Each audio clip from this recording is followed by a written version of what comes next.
sing King of Zion, King of Zion, King of Zion. He is the King of Zion. You reign in our lives. We are saying, He is the King of Zion. You are the King of Zion.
Brethren, I do greet you in the name of our Lord Jesus Christ. I do also welcome you to our service this morning, this Sunday, the 23rd of August, 2020. Our readings are as follows: Psalms 124, Exodus chapter 1, verses 8 through chapter 2 through verse 10. And the last book is Acts of Apostles, chapter 7, verses 1 through verse 60. The theme of our sermon today is Act with Courage. My dear listeners, I would like us to get first of all the meaning of the two words of our theme, act and courage. In the dictionary, we find out that the word act has quite a number of meanings, but the one that is applicable to our theme is something done. The word courage means, number one, bravery. Second, quality that enables a person to control fear in face of danger, pain, misfortune, etc. In the book of Exodus, chapter 1, verses 8 through chapter 2 to 10, we read about two midwives, Shiphrah and Puah, who were given instruction by Pharaoh, who knew not Joseph, and oppressed Hebrews in three ways. One, they were forced to do forced labor. Two, he killed baby boys. Three, he threw the newborn babies in river Nile. Shiphrah and Puah feared God, and they acted with courage, and they did not kill the baby boys as Pharaoh and asked them to do. When Pharaoh learned that the two midwives did not obey his instructions, he summoned them and asked them, "Why have you done this? Why have you let the boys live?" So courageously they answered, "Hebrew women are not like Egyptian women. They are vigorous and give birth before midwives arrive." That is, we read that one in verse 19. Why did Pharaoh instruct that the baby boys be killed? This is because he feared the baby boys will grow to be potential warriors and fathers who would make Hebrew people become more in number. And if a war broke, they would join the enemy and fight against Egyptians and leave their country. We read that one from verse 17. And that is the reason why he instructed Shiphrah and Puah to kill baby boys. But here, my dear listeners, we see Shiphrah and Puah act with courage and allowed baby boys to live, despite the Pharaoh's instruction to kill. Where did the two ladies get the courage to ignore Pharaoh's instructions? It is from the fear they accorded to God. The phrase fear of God is equated to true religion. And the word fear in this phrase means to trust in God and hold firmly to God's revealed will. When one trusts and obeys the word of God, it means that one has the fear of the Lord God, as we read as we find in the book of Psalms 34, verses 8 to 14, and the first letter of Peter, chapter 3, verses 8 through 12.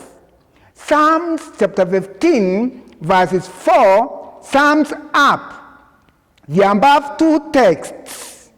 It says, "Who, God, despise a vile man, but honors those who fear the Lord, who keep his oath even when it hurts." Shiphrah and Puah feared God, and even when their lives were in danger, they spared the lives of the baby boys. Shiphrah and Puah chose to obey God rather than obey Pharaoh.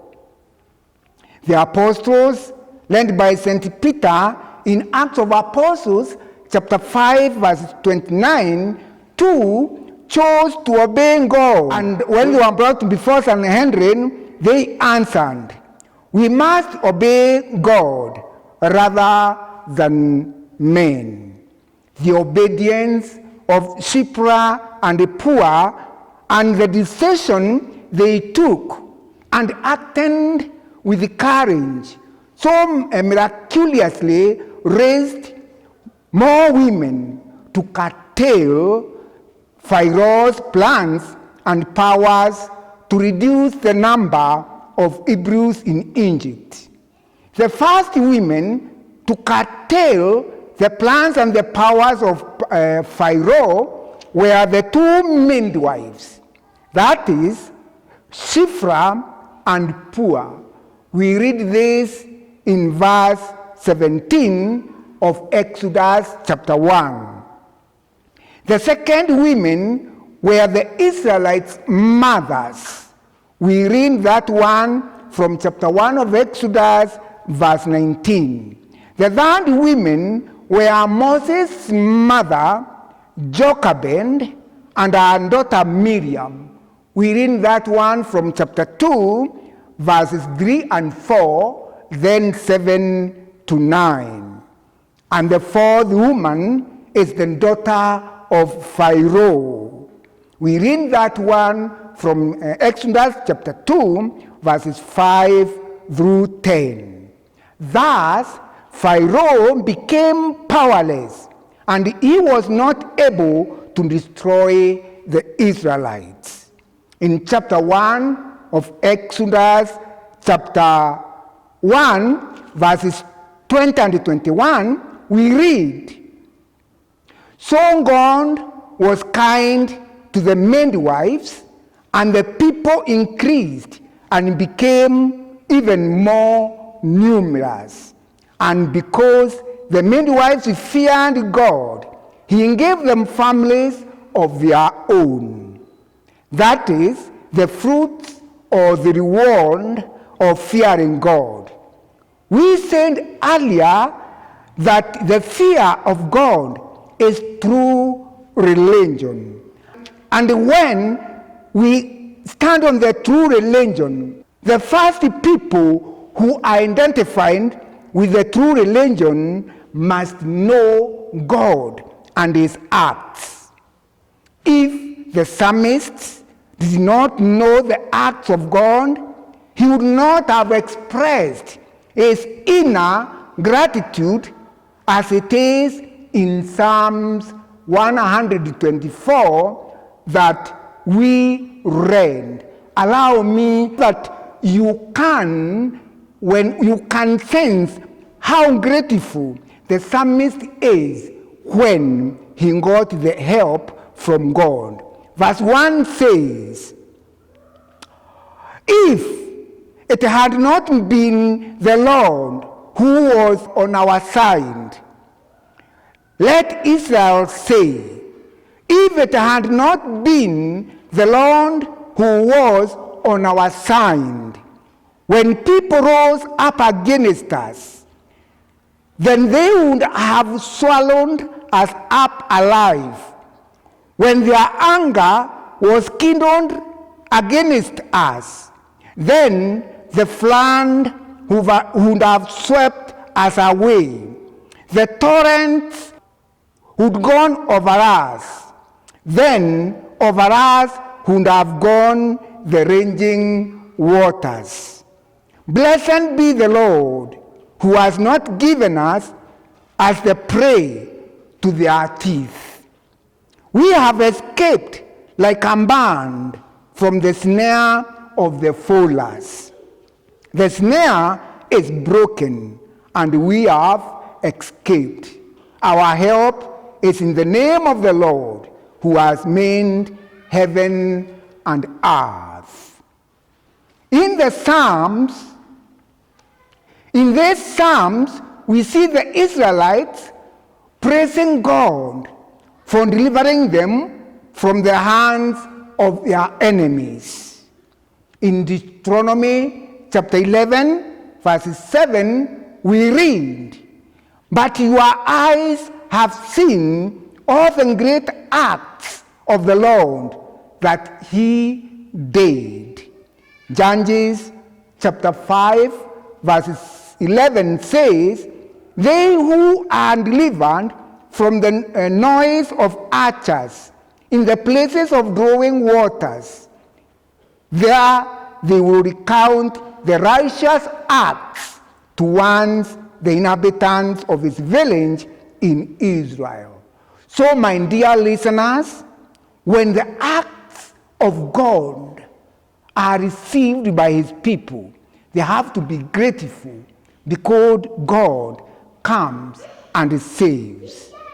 Secondly, for those who are in true religion, they have to trust in God. Psalms 37 tells us about this.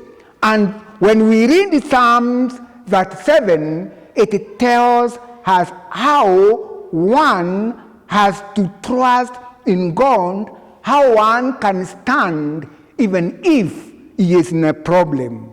Psalms 37 verse 1 reads, "Fret not yourself because of evildoers. Be not envious of wrongdoers, for they will soon fade like the grass and wither like green herb. Trust in the Lord and do good. Dwell in the land and befriend faithfulness. Delight yourself in the Lord, and he will give you the desires of your heart. Commit your ways to the Lord. Trust in him, and he will act. He will bring forth your righteousness as the light, and your justice as the noonday. Be still before the Lord, and wait patiently for him.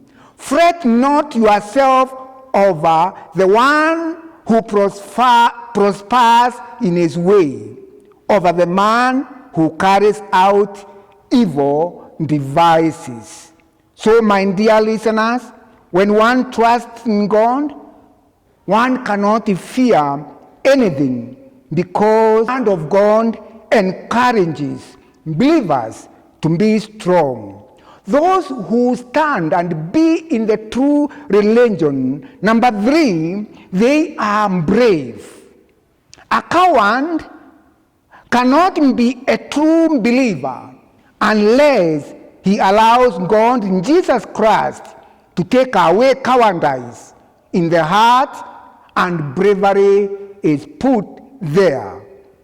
In 1 Kings chapter 11 verses 1 to 47, we read about the great men of David who did valiant acts of bravery. Please, I ask you to read this text and see the acts of bravery that each man did. It's so marvelous. Read and meditate. Joshua was told by God in Joshua chapter 1 verses 6 to 9 to be strong and courageous, and the book of the law not to depart from his mouth, but meditate on it day and night, so that he can do every act according to all what is written in it. By this, he would be prosperous and successful. Verse 9 so strongly closes by telling Joshua, "Have I not commanded you? Be strong and courageous. Do not be afraid or be dismayed, for the Lord your God will be with you wherever you will go." In other words, Joshua was told, act with courage. St. Stephen acted with courage when he was put before the Sanhedrin, being falsely accused, as it is in Acts of Apostles chapter 6 verses 8 to 15. In Acts of Apostles chapter 7 verses 1 to 60 that we read, we find St. Stephen before Sanhedrin defending himself.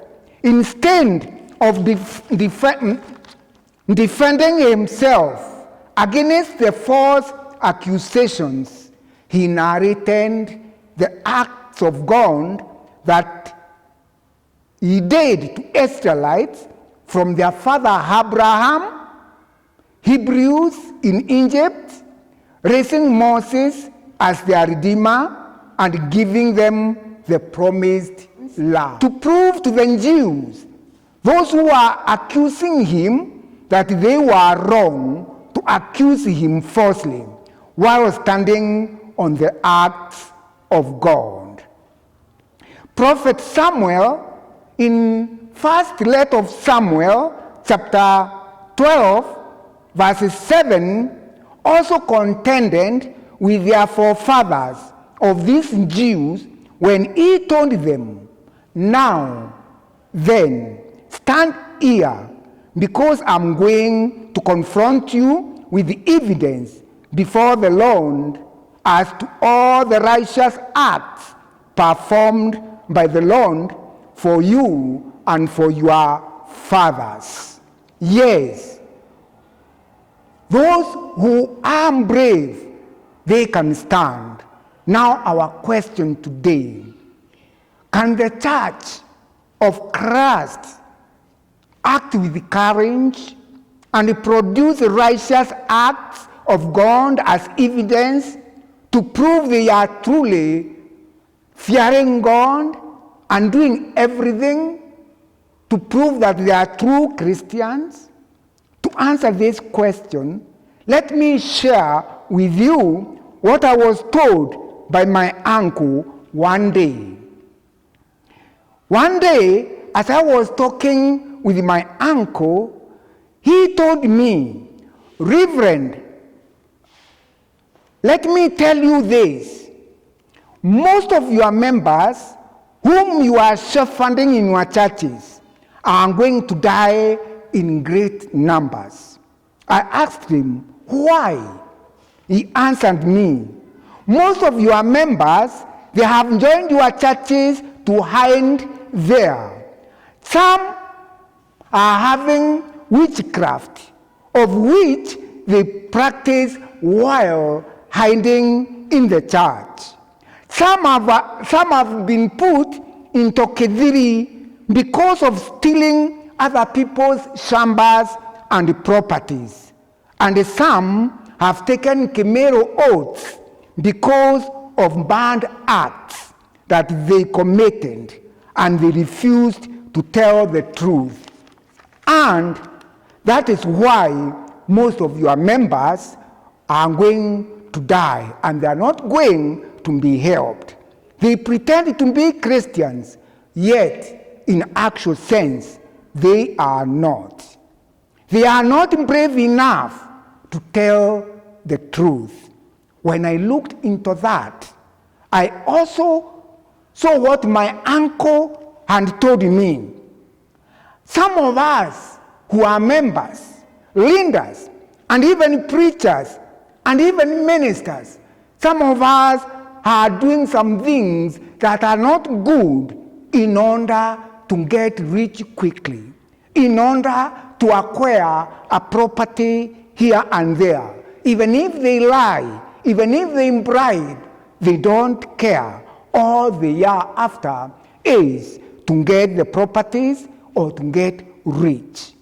Those of us who are involved in our churches and tell them the truth, sometimes some of us are expelled out of the church. Some of us are put in places where we get hard things, and we are punished in some way, in one way or another, when we confront them and tell them the truth. Repent.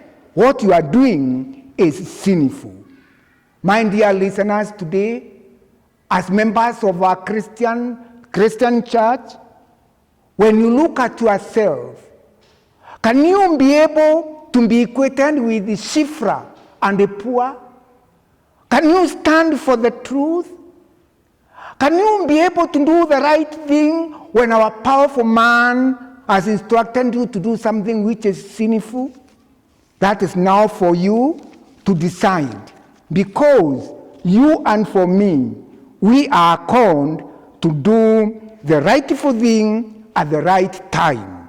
It is only those who are brave will act with courage, even in the situations that hurt.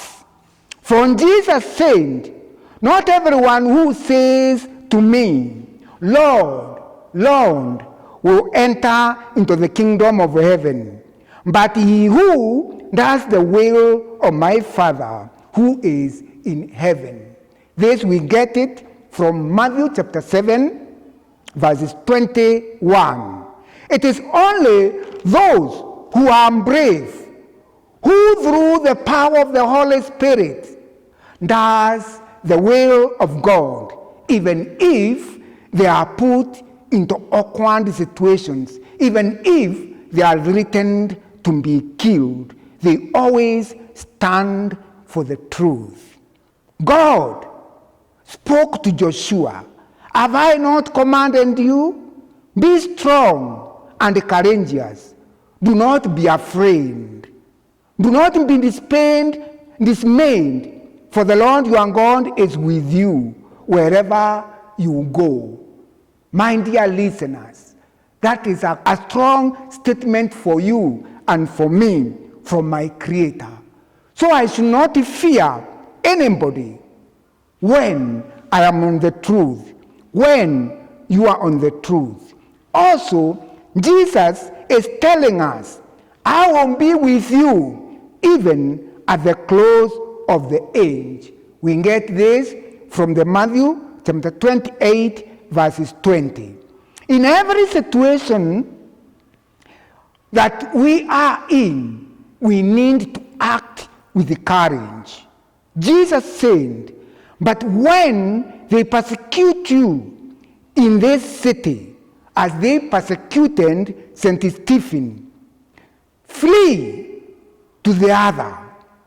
For truly I say to you, you will not have gone through the cities of Israel until the Son of Man comes." This comes from St. Matthew chapter 10, verses 23. Finally, Jesus says in Revelation 22, verses 12, "And behold, I come quickly, and my reward is with me, to give every man according to his work shall be."